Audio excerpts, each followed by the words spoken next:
Deus abençoe você, Deus abençoe sua família. Que bom estarmos juntos, começando mais um programa Força de Deus. Já convido você a pegar sua Bíblia, porque este é um programa onde meditamos as Sagradas Escrituras. Este é um programa onde estamos aprendendo mais das Sagradas Escrituras. Quantas pessoas eu tenho visto e ouvido? Frei, líamos um texto e não entendíamos nada. Agora, depois do programa, nós estamos lendo o mesmo texto e estamos entendendo. Gente, isso está acontecendo comigo também. Estou sendo aqui com vocês um aluno, estamos aprendendo. Então, louvado seja Deus que chegou mais um programa, vamos ter a oportunidade de adentrar naquilo que é palavra de Deus.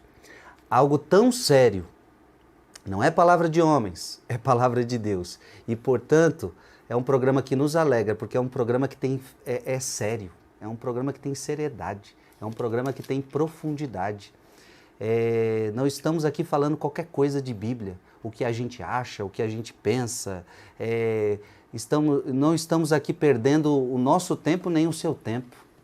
Este programa tem sido de grande valia para mim, tem sido de grande valia para você.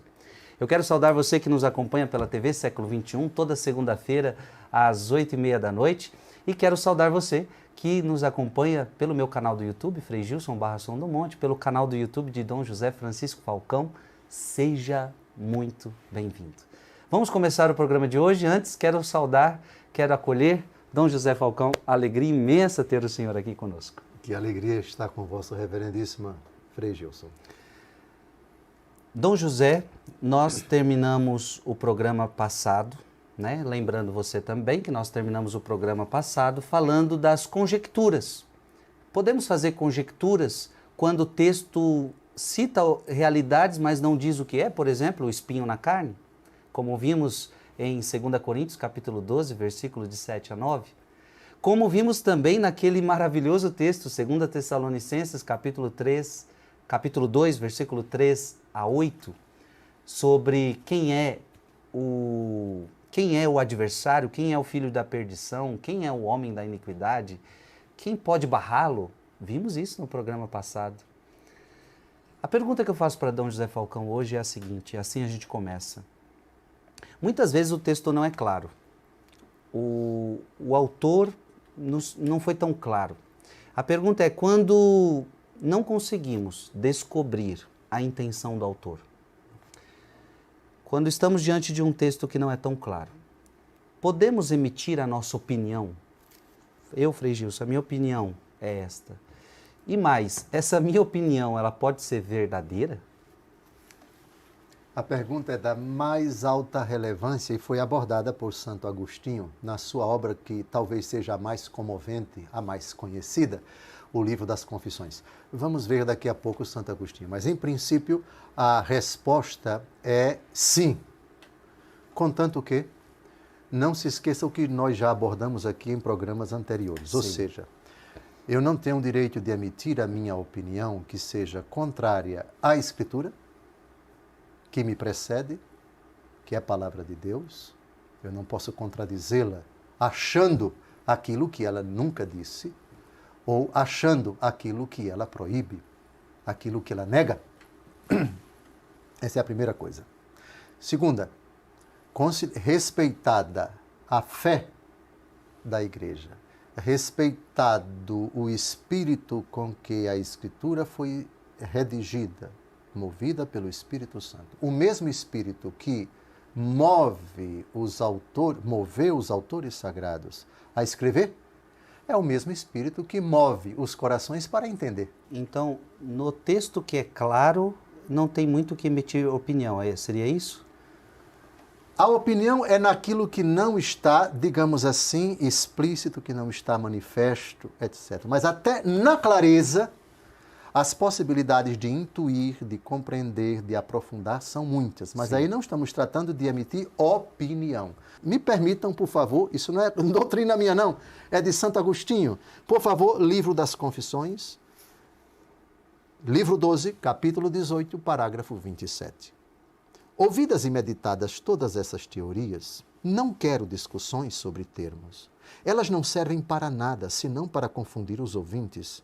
Para a edificação, a lei é boa, contanto que seja usada segundo as normas, porque a finalidade dela é a caridade, que procede de coração puro, de boa consciência e de fé sem hipocrisia. O nosso mestre sabe quais os 2 preceitos em que fez consistir toda a lei e os profetas. Ó meu Deus, na escuridão sois a luz dos meus olhos. Se eu observo com zelo esses preceitos, que me importa que possam dar diferentes sentidos a essas palavras, contanto que todos sejam verdadeiros. O que me importa, repito, se a minha opinião diverge da opinião de outros a respeito do pensamento do escritor. Todos nós, ao lermos, esforçamo-nos por estudar e compreender o que o autor queria dizer. Se o acreditamos verídico, não ousamos supor que tenha podido dizer algo que sabemos ou julgamos falso. Portanto, enquanto cada um procura compreender nas Sagradas Escrituras o que o autor quis dizer, que mal há em interpretá-las em outro sentido, se tu, ó luz de todas as mentes sinceras, mostras ser verdade, ainda que não seja aquilo que o autor quis dizer. Também ele, de fato, entendeu dizer a verdade, embora não precisamente aquela verdade. Estamos falando de opinião, posso emitir uma opinião. Aí eu me lembrei que São Paulo parece que emitiu uma opinião no que diz respeito ao casamento, por exemplo. Quando ele disse, minha opinião é que ninguém se case. Entra dentro disso ou é simplesmente uma opinião com a sua própria vida que ele está querendo dizer? Bem, das muitas possibilidades de você viver a santidade, você não pode excluir uma em detrimento das outras. Até o dia em que a pessoa opte por uma alternativa. O Frei Gilson falou, o apóstolo Paulo, com muita humildade, diante da possibilidade de você viver a santidade na virgindade, na castidade, sem se casar, e a outra alternativa, se casando. As duas são legítimas. Então ele, por respeito às duas alternativas legítimas, aborda ambas e, de forma muito imparcial, emite a opinião dele. Mas, ao omitir a opinião dele, não descarta a outra alternativa. Vamos, então, ao texto. Vamos começar, aliás, pela frase mais bombástica da 1 Coríntios, capítulo 7, que é o versículo 40. Por quê? Porque no versículo 40 tem a palavra opinião. São Paulo, vejam, é o apóstolo Paulo que emite a sua opinião. Ou seja, viver a santidade. Eu quero me casar, é uma alternativa. A outra alternativa, eu não quero me casar, eu quero ficar sem me casar. É legítimo eu escolher uma? É. É legítimo escolher outra? É. São Paulo escolheu não se casar, mas isso não o levou a desmerecer a vida matrimonial. Mas ele emitiu a opinião dele. Então, cuidado com o peso da palavra utilizada aqui, da impostação do apóstolo Paulo a usar a palavra opinião. Por favor. Versículo 40, contudo, na minha opinião, ela será mais feliz se permanecer como está. E creio que também eu tenho o Espírito de Deus. Ele está falando aqui, é o contexto, versículo 39. A mulher está ligada ao marido enquanto ele viver, mas se morrer o marido, ela fica livre e poderá casar-se com quem quiser, contanto que seja no Senhor. Contudo, etc, etc. Ele emitiu a opinião dele. Ou seja, é possível você viver a santidade solteira e é possível viver a santidade casada. Não é que há prós e contras de um lado e do outro. Não, mas vejam a impostação. A impostação é... vamos dar uma olhada aí, por favor, no versículo 25 da mesma primeira aos Coríntios, capítulo 7. A respeito das pessoas virgens. Não tenho um mandamento do Senhor, porém dou o meu conselho, como homem que recebeu da misericórdia do Senhor a graça de ser digno de confiança. Ou seja, o Senhor não deu um mandamento, tem que ser virgem, portanto não pode se casar. Não, Jesus nunca disse isso. Jesus não obrigou as pessoas a se casar.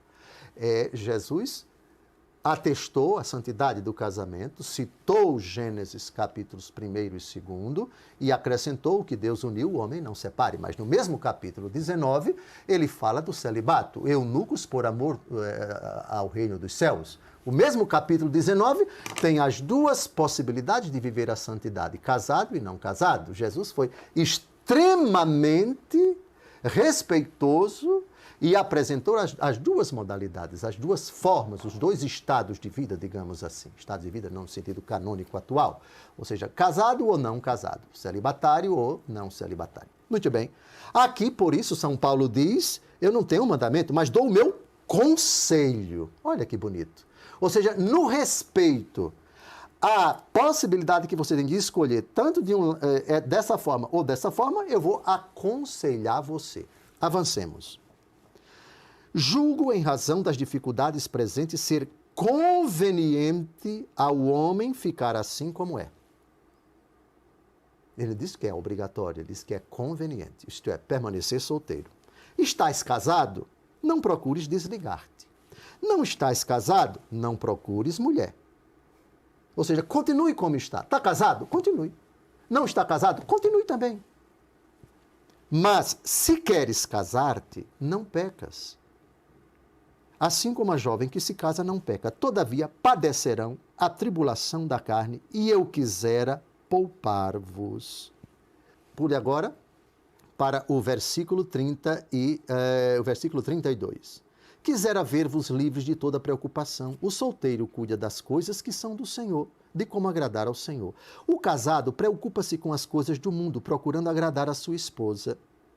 A mesma diferença existe com a mulher solteira ou a virgem. Aquela que não é casada cuida das coisas do Senhor para ser santa no corpo e no espírito, mas a casada cuida das coisas do mundo procurando agradar o marido.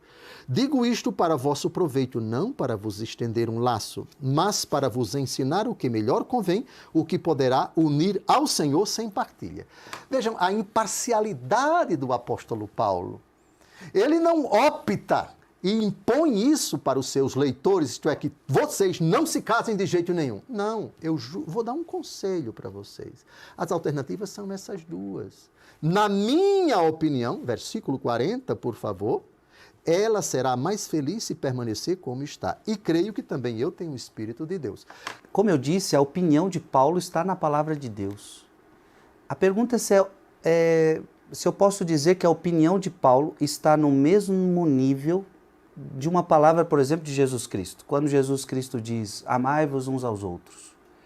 E de repente vem Paulo falando que a opinião dele é o mesmo peso? Sim e não. Mas não se assuste com a minha resposta. Sim, porque o que Paulo escreveu é a palavra de Deus. Sim. E o que Jesus disse é a palavra de Deus. Portanto, do primeiro versículo do Gênesis ao último versículo, tudo é palavra de Deus. Então, nesse sentido, o peso de qualquer versículo das cartas de São Paulo tem o mesmo peso de qualquer versículo dos evangelhos. Sim. Porque tanto os evangelhos como as cartas de São Paulo integram o Novo Testamento, que é todo inspirado. Agora, suposto isso, na palavra de Deus existem opções legítimas que cada fiel pode escolher para seguir Cristo. O contexto da 1 aos Coríntios, capítulo 7, leia o título, por favor, da 1 aos Coríntios, capítulo 7, vocação. Vocação do casamento e do celibato. Pronto. Aqui está o contexto. São duas alternativas legítimas, portanto, elas foram ratificadas por Jesus no capítulo 19 de São Mateus, a santidade do matrimônio, o homem deixa seu pai e sua mãe e se une à sua mulher. No mesmo capítulo, mais na frente, Jesus fala do celibato, eunucos por amor do reino dos céus. Portanto, são alternativas e cabe a cada fiel, lavado pelo sangue de Cristo, que seguiu o Senhor, que segue o Senhor, que pertence ao Senhor, que faz parte da igreja do Senhor, escolher se quer viver a santidade desta forma ou desta outra, casado ou não casado. E é nesse sentido que Paulo sem querer impor, sem querer forçar, sem querer direcionar as pessoas para uma modalidade ou para outra modalidade.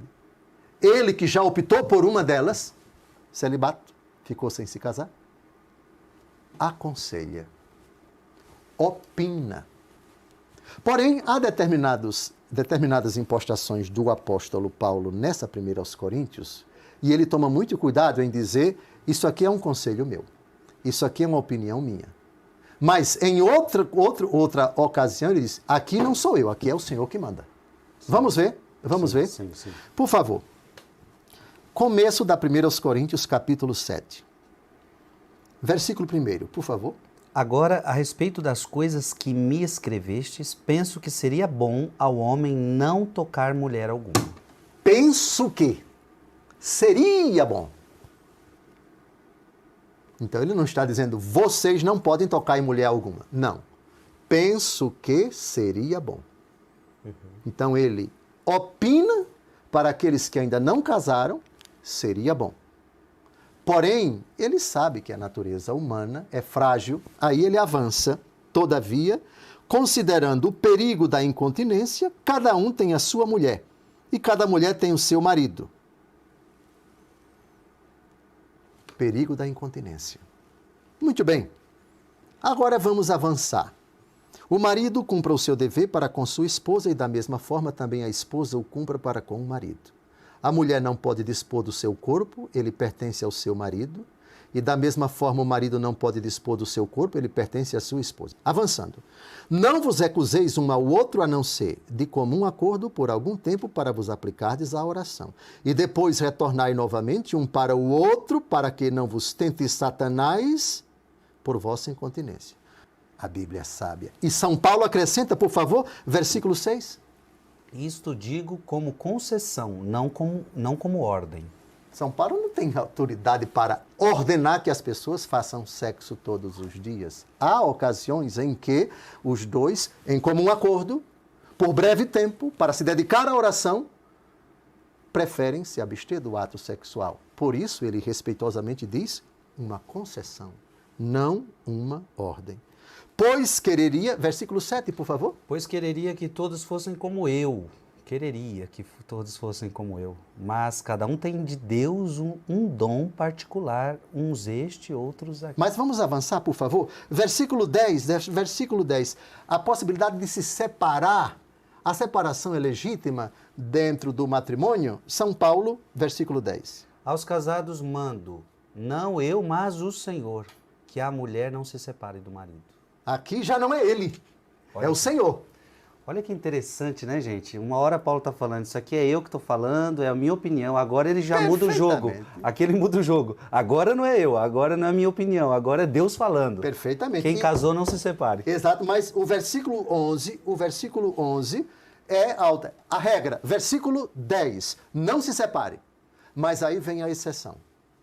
E se ela estiver separada, que fique sem se casar ou que se reconcilie com seu marido? Igualmente o marido não repudie sua mulher. Então é possível se separar na ótica cristã, mas com uma exigência. Se estiver separada, que fique sem se casar. Segunda alternativa, se reconcilie com o seu marido. Agora versículo 12. O versículo 10, mando, não eu, mas o Senhor. Versículo 12. Aos outros digo eu, não o Senhor. Pronto, entendeu? Quando ele diz, não é o Senhor que está dizendo, sou eu estou emitindo uma opinião. Sim, mas aqui agora não sou eu, é o Senhor. É a beleza do respeito tremendo do apóstolo Paulo pelas alternativas legítimas. Quando há alternativas legítimas e não são nenhuma delas é pecaminosa, eu emito a minha opinião. Eu preferiria, eu opinaria, eu optaria, eu sugeriria. Mas quando é mandamento do Senhor, aqui não sou eu, aqui é o Senhor. Perceberam a beleza? Ficou claro? Sim, sim. Não sei se vai dar tempo de responder toda essa questão agora, mas o senhor citou que todo Israel será salvo. E parece que essa é uma frase também de São Paulo. E a pergunta é se isso é uma verdade ou uma opinião que ele está emitindo. E onde que está esse texto que todo Israel será salvo? Bem, De fato, é um dos sinais que antecederão a vinda do Filho do Homem. Esses sinais que indicam que Jesus está chegando, eles são apresentados primeiro por Nosso Senhor. Haverá sinais no céu, etc., grande perseguição, o sol perderá o seu brilho. Lembra desse discurso de Jesus ali pelos capítulos 24, 25 Mateus. E 26 de São Mateus? Sim, os discursos já do final do seu ministério, quando ele trata explicitamente da vinda do Filho do Homem. As parábolas escatológicas e também que culminam na cena grandiosa do juízo final. Mateus capítulo 25, de 31 a 46. Pois bem, só que esses sinais que antecederão a vinda do Filho do Homem estão também nas cartas de São Paulo. E esse é um dos mais surpreendentes. Ele aqui não emite uma opinião. Aqui, o contexto do capítulo 10, do capítulo 11, do capítulo 12, o discurso do desígnio de Deus a respeito de Israel está no capítulo 9, no capítulo 10 e no capítulo 11 da carta de São Paulo aos Romanos. Eu leio o texto, Romanos 11, de 25 a 27. Não quero, irmãos, que ignoreis este mistério, para que não vos gabeis de vossa sabedoria.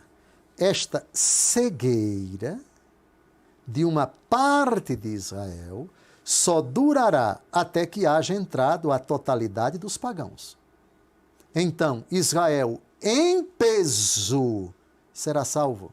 Como está escrito, virá de Sião o libertador, apartará de Jacó a impiedade, e esta será a minha aliança com eles, quando eu tirar os seus pecados. O texto segue, é muito bonito, ora, uma profecia impressionante. O mundo não vai acabar sem que Israel, em peso, se converta ao Senhor Jesus. Dom José, a pergunta aqui é a seguinte: quando a Bíblia diz aqui Israel, é Israel território, Israel povo, ou Israel é todo o povo de Deus espalhado pelo mundo inteiro? A última opção me parece a mais plausível, até porque o Estado de Israel hoje, a sua configuração geopolítica, é bem diferente daquela do tempo de Jesus, que é bem diferente, que já era bem diferente daquela época de Davi, de Salomão, etc. Então, é o povo judeu. O povo eleito, a antiga aliança, esse povo do qual veio Cristo Jesus, povo que já no ano 70, pela profecia de Jesus, aqui não ficará pedra sobre pedra, diante da invasão, do cerco de Jerusalém, da parte de Tito, general Tito, que, para abafar uma revolta judaica, invadiu, saqueou o templo, etc. E os judeus se espalharam. Mais uma diáspora. E eles estão espalhados até hoje em todo o mundo. Então, onde se falar de judeu, aí está Israel. É Israel povo. Então, o povo judeu se converterá em peso. É a profecia de nosso Senhor Jesus Cristo por meio do apóstolo Paulo. A grande pergunta é, mas como isso acontecerá, meu Deus? Vai demorar muito tempo? Não sabemos. O fato é que, se nós considerarmos a estatística de população no Estado de Israel, me parece que todos os cristãos, todos juntos, ortodoxos, armênios, católicos, romanos, protestantes, não chegam a 2,5% da população de Israel. Então, imaginar uma nação que hoje é marcada, maciça, acentuadamente, na sua grande maioria de judeus, que negam a divindade de Jesus, que negam que Jesus é Deus com o Pai e com o Espírito Santo, como imaginar hoje que essa profecia venha a se cumprir? Bem, eu não consigo explicar com a razão e acho que não vou estar aqui para ver isso se cumprir. Mas minha resposta é muito simples. Eu sou uma pessoa de fé. Se está escrito é porque vai se cumprir. E aqui não se trata de uma opinião do apóstolo Paulo. É profecia mesmo. É o Espírito Santo falando por ele. A passagem que veio na minha cabeça é: para os homens isso é impossível, mas para Deus tudo é possível. Né? A frase do arcanjo a Nossa Senhora, é verdade. E também naquele contexto onde Então quem pode ser salvo? Lembra quando pergunta para Jesus, então quem pode ser salvo se é tão difícil assim? É mais fácil um camelo passar pelo fundo de uma agulha do que um rico se salvar? É Mateus capítulo 19. Depois do diálogo de Jesus com o jovem rico, bom mestre, que devo fazer para ganhar a vida eterna? Ele explica, o jovem vai embora, e aí Jesus, depois que o jovem vai embora, diz, é mais fácil um camelo e tal. Aí eles ficam assustados, então quem pode se salvar? Aí Jesus diz, o que o arcanjo diz a Nossa Senhora num contexto, o que Jesus diz é muito parecido. Para Deus nada é impossível. Sim. A salvação pode acontecer de onde a gente menos espera, é a graça de Deus, né? O que chama a atenção nesse plano misterioso de Deus, que nós desconhecemos de todo como isso vai se concretizar, é que Deus Todo-Poderoso parece permitir que uma parte de Israel permaneça durante muito tempo dura, obstinada, refratária à mensagem do Evangelho. É como se Deus estivesse aguardando que a totalidade dos pagãos entrasse no seio da igreja. Depois que isso acontecesse, os judeus vão vir por último. Dê uma olhada de novo em Romanos, capítulo 11, versículos de 28 em diante. Se, quanto ao Evangelho, eles são inimigos de Deus, para proveito vosso. Repare que São Paulo, proveito vosso, ele está falando aqui para os oriundos do paganismo, que estão em Roma. Quanto à eleição, eles são muito queridos por causa de seus pais, pois os dons e o chamado de Deus são irrevogáveis. Assim como vós, os pagãos, antes fostes, pagãos que se converteram, assim como vós antes fostes desobedientes a Deus, e agora obtivestes misericórdia com a desobediência deles, assim eles são incrédulos agora, em consequência da misericórdia feita a vós, para que eles também mais tarde alcancem por sua vez a misericórdia. Veja, Frei Gilson, a pedagogia de Deus. Deus deixou todos os pagãos na dureza de coração, na ignorância, escolheu um povo, os judeus, cercou-o de carinhas, manifestou sua vontade, deu-lhe uma terra, fez aliança com esse povo. Na plenitude dos tempos chegou Jesus. Jesus foi rejeitado por eles. A igreja, na mesma ótica, pregou primeiro para os judeus. Os pagãos não tinham sido o objeto da solicitude dos apóstolos. Eram deixados de lado. Primeiro os judeus. Diante da perseguição dos judeus aos pagãos, então, São Paulo diz, num determinado momento, numa de suas viagens, foi para vocês que nós anunciamos o Evangelho, mas já que vocês não querem, vamos para os pagãos. E os pagãos abraçaram a fé. Os judeus passaram a perseguir nosso Senhor, e aqueles que eram tidos como desobedientes, os pagãos, passaram a obediência da fé. E aí os judeus cada vez mais endureceram seu coração, nos relatos do Novo Testamento, contra Jesus. Então agora a igreja cresce marcadamente no mundo pagão. O que é que essa profecia está dizendo? Uma parte de Israel permanecerá durante muito tempo incrédula, obstinada, dura. E os pagãos, o cristianismo crescerá em ambiente pagão. Seu pai veio do paganismo, meu pai veio do paganismo. Nós não temos sangue judeu nos nossos... Sim. Entendeu? Nós somos tupiniquins, nascemos por aqui. Claro que tem sangue de portugueses, enfim, que vieram para cá, etc. Mas não temos o sangue judeu. E os cristãos são, em sua grande maioria, hoje oriundos do paganismo. O que é que São Paulo está dizendo com isso? Assim como antes fostes desobedientes a Deus, ou seja, vocês pagãos que desobedeciam a Deus, e agora obtiveram misericórdia com a desobediência deles, porque foi graças à dureza deles que nós pregamos para vocês, assim eles são incrédulos agora, em consequência da misericórdia feita para vocês, para que mais tarde eles também alcancem misericórdia. Entendeu o plano de Deus? É assim que se desdobra a história, e no final dos tempos todos eles se converterão. Como essa profecia vai se cumprir, com os critérios de agora, com a estatística de agora, com a situação de Israel agora. E guerras, né, Dom José Falcão? Pois é. Coisas do tipo. Mas que vai acontecer, vai acontecer. Me relembrou aquela oração que a igreja faz toda sexta-feira santa pela conversão dos judeus. Sim.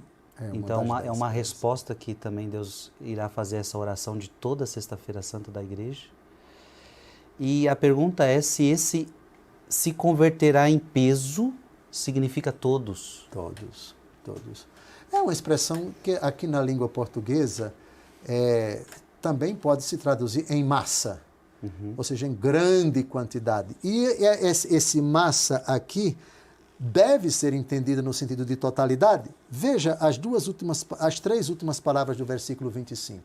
Porque em peso pode ser sinônimo de totalidade. Porque o apóstolo Paulo fala: esta cegueira de uma parte de Israel só durará até que haja entrado a totalidade dos pagãos. Outra tradução, os pagãos em peso. Ou seja, os pagãos em peso, os pagãos em massa, os pagãos em totalidade.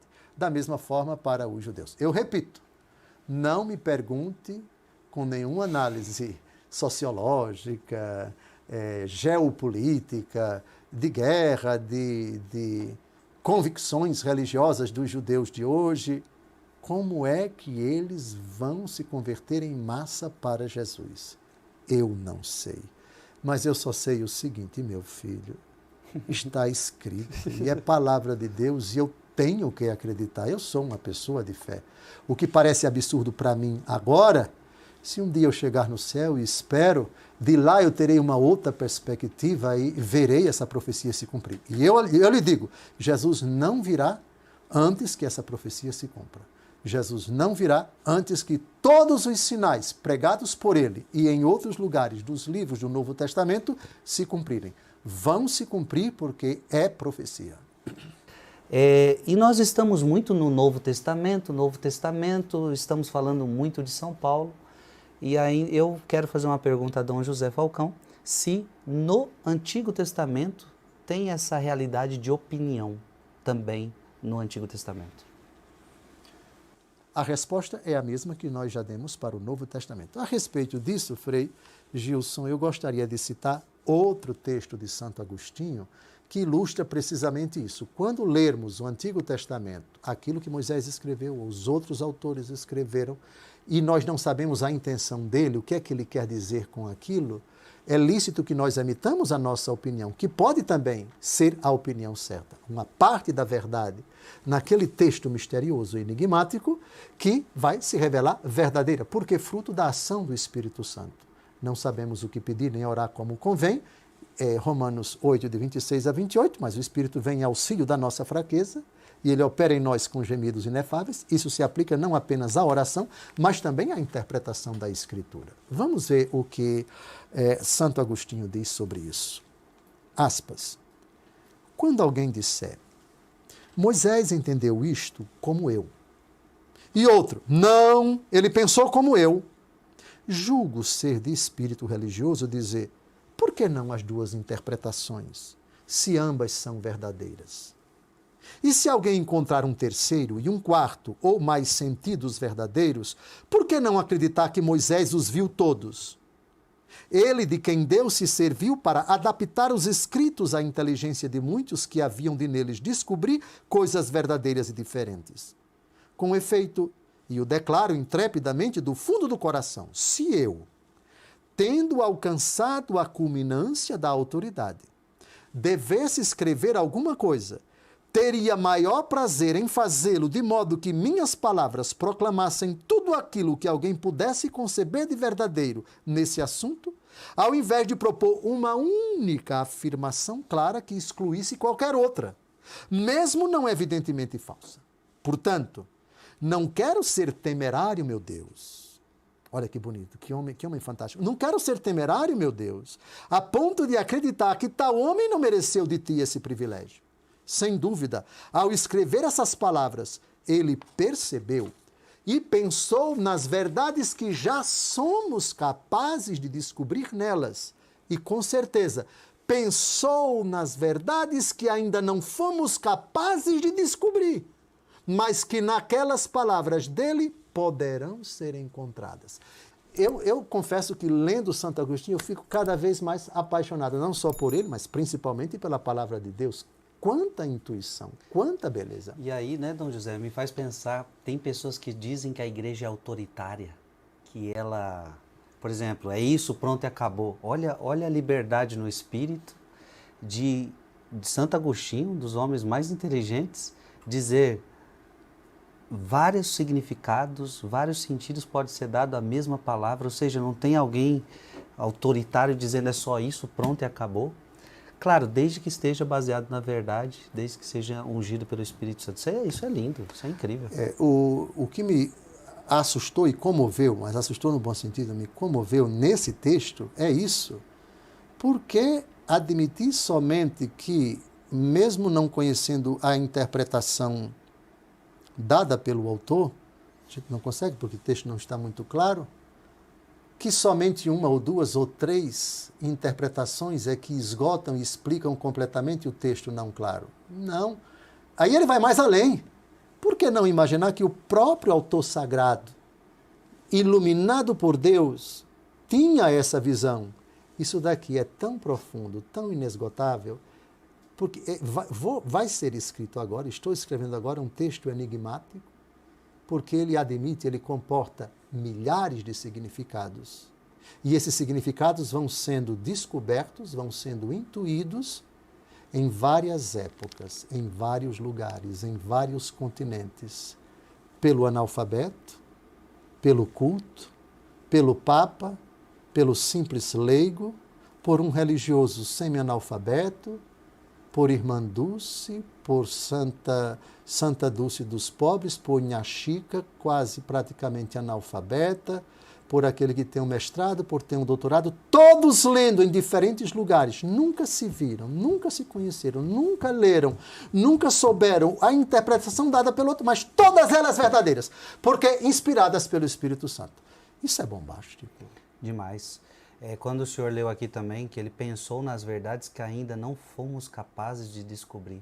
Então, pensar que, por exemplo, esse texto... Daqui a 5.000 anos... Pessoas terão uma compreensão mais avançada do que nós. É verdade, é verdade. Então, hoje nós estamos com uma compreensão mais avançada que pessoas há anos atrás de nós. Por causa da teologia, por causa de tanta santidade, dos santos da igreja, por causa de tanta coisa. Vamos evoluindo. Essa verdade vai sendo desvelada. Então, isso é lindo. Ou seja, tem verdades que não... lembra aquela passagem de Jesus que o Espírito Santo vos ensinará todas as coisas, né? Então, o que o Dom José está falando me lembra muito isso. O Espírito Santo vos ensinará. Tem coisas que não sois capazes de compreender agora. O Espírito Santo vos ensinará. Eu tenho certeza que o Espírito Santo está nos ensinando. Neste programa, Dom José está sendo inspirado pelo Espírito Santo para nos ensinar tantas realidades bíblicas. Obrigado por sua presença. Até o próximo programa, se Deus quiser. Pedimos a bênção de Dom José. Abençoe-vos Deus Todo-Poderoso, Pai e Filho e Espírito Santo. Amém. Em nome do Pai, do Filho e do Espírito Santo.